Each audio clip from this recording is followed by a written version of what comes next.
예, 안녕하세요. 역사 사건과 그에 대한 저의 사견을 다룬 역사와 생각입니다.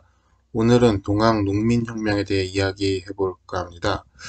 예, 우선 방금 말씀드린 동학 농민혁명, 이 글자 중에 혁명, 이 두 글자를 운동 또는 전쟁으로 바꿔서도 많이 말하기도 해요.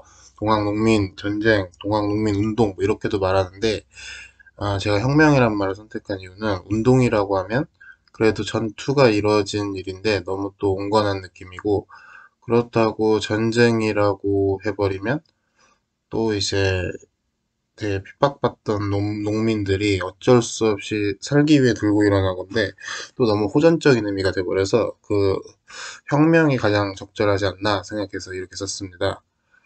그리고 그 외에 또 우리 이씨 조선에서는 그 당시 이제 조선 시대였죠. 그때는 이제 동학난, 이제 난을 일으켰다는 거죠. 농민들이.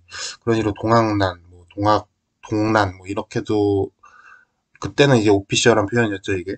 근데 하여튼 지금은 쓰면 안 되겠죠. 굉장히 안 좋은 의미고, 굉장히 이 전근대적인 왕조의 자신들만을 위한 그런 표현이기 때문이죠. 예, 그럼 각설하고 본격적으로 동학농민혁명에 대해 이야기해 볼게요. 이건 일단 단순히 결과적으로만 말하면 이미 1600년대를 전후로 해서 이 조선이라는 나라는 임진왜란, 병자호란 등의 책임이 없다고 할 수가 없겠죠. 엄청난 책임이 있죠. 그 당시에 어, 임진왜란이나 병자호란 등에서 조선 왕조의 엄청난 실책에 의해서 이 조선 왕조는 사실 망하고 이제 다른 왕조로 교체가 되었거나 아니면 뭐 그렇지 않다 해도 뭐 이런 왕은 사실상 이 왕이나 이런 성리학 세력들은 뭐 이제 다 물갈이가 되었어야 되지 않나 사실 생각을 해요. 근데 그게 물갈이가 안 됐죠. 모두 아시다시피. 그러고도 한 200년 넘게 저희 조선과 성리학은 쭉 갔잖아요. 우리 일제시대를 그렇게 맞이하게 됐고. 그렇게 이제 되면서 이 이제 근데 이제 그렇게 바뀌었어야 될 물갈이 되었어야 될 것들이 물갈이가 안 되려고 이 몸부림을 쳤겠죠. 이 성리학 세력이. 그러면서 나라가 다 썩어 들어갔어요. 성리학이 굉장히 변질되고 조선 개국 당시에 이제 굉장히 실리적이고 좀 사회 친화적이었던 성리학이 굉장히 이제 완전한 기득권이 돼버린 거죠. 썩은 기득권. 그래서 이게 이제 쭉 오면서 부패 관료, 탐관 오리를 양산한 거죠. 그래서 이제 이 탐관 오리들이 농사 짓고 살아가는 일반 서민 백성들을 막 수탈한 거예요. 이제 그 조선은 완전한 농업 국가잖아요. 그 쌀들, 농업에서 발생하는 이제 그런 곡물들을 막 수탈하기 시작한 거죠. 말도 안 되는 명목으로 세금을 만들어서 뜯어가거나 아니면 농민한테 이상한 누명을 씌워서 또 몰수도 하고 이제 그런 일들이 쭉 일어나서 뭐 사실은 이미 동학농민 혁명 전에 뭐 홍경래 난 뭐 이런 것도 그 관련이 없다고 생각하잖아요. 이런 부정부패와. 아무튼 이제 그런 거에 대해 참다 참다 못해서 폭발한 게 바로 동학농민혁명인 거죠. 예. 그럼 이 동학농민혁명 이런 일이 보통 누군가가 총대를 메고 일어나거나 아니면 어디서 불을 지펴서 발화가 시작되어서 일어나는데 그럼 이제 누가 총대를 메고 누가 발화를 했는가 한번 볼게요. 그러면 이야기를 해보면 이 엄청난 악행을 통해서 이 동학농민혁명에 불을 지펴주신 놈이 있어요. 그 놈이 바로 전라도 고부군수 조병갑이라는 놈이에요. 이 고부는 지금의 전라북도 부안 쪽입니다. 이 전라도가 옛날부터 쌀이 많이 나고 뭐 지금도 그렇죠. 곡창지대였기 때문에 거기가 원래 뭐 수탈하기 최고로 좋은 땅이었대요. 아무튼 그래서 이 고부군수 조병갑이 뭐 이상한 저수지도 파고 막 농민들을 막 그 저수지를 이용하면은 막 말도 안 되는 이용료를 내게 하고 이래서 막 농민들을 괴롭혔는데 이제 그 악행이 불을 지핀 거죠. 그럼 이제 그 불이 지펴져서 여기에 어 그 악행을 부숴버리려고 또 총대를 메신 분이 누구냐?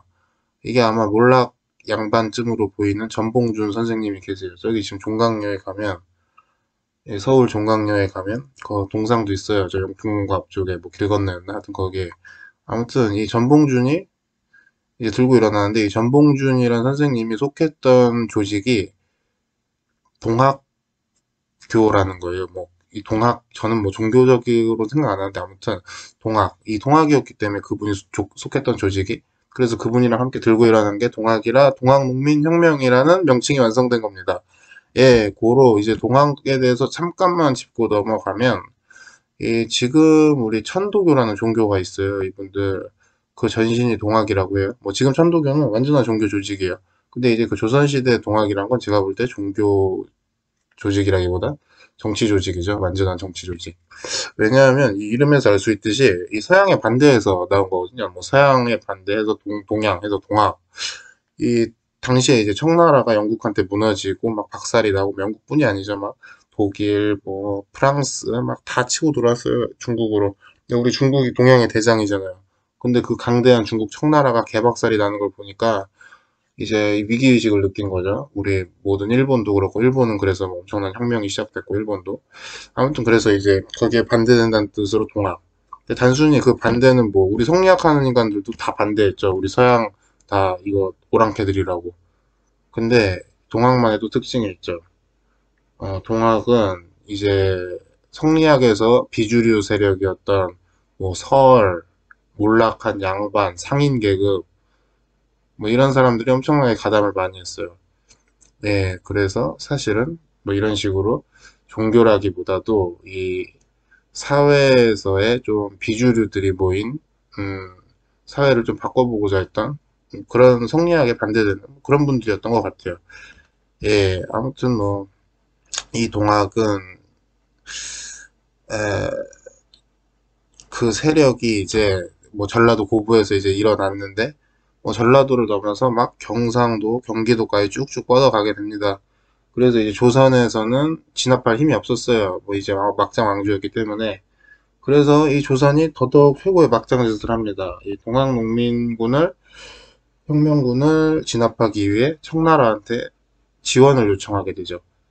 그러니까 청나라가 우리 이제 중국이 우리를 도와주기 위해 출병을 하니까 일본은 그때 이미 중국 청나라랑 또 조약이 돼 있었어요. 청나라가 조선에 군대를 파병하게 되면 우리도 파병할 수 있다 하니까 일본도 아, 잘 됐구나 하고 파병을 하게 되죠. 그러니까 이제 여기서부터 사실상 일본이 완전히 우리나라에 깊숙이 개입할 수 있게 된 거예요. 그래서 뭐 그런 식으로 돼서 거기서 청나라가 일본한테 청일전쟁이 일어나고 우리 조선 땅에서 한국 땅에서 청나라가 완전 개박살이 나요. 또 일본한테. 그러면서 사실상 우리 일제시대의 그림자가 이제 싹 깊게 드리워지기 시작한 거죠. 예, 오늘 동학농민혁명에 대해서 뭐, 좀 배경 설명 위주로 쭉 한번 이야기를 해봤어요. 예, 그럼 다음에는 또 유익한 컨텐츠로 돌아오고자 합니다. 예, 그럼 구독과 좋아요도 꼭 눌러주십시오. 감사합니다.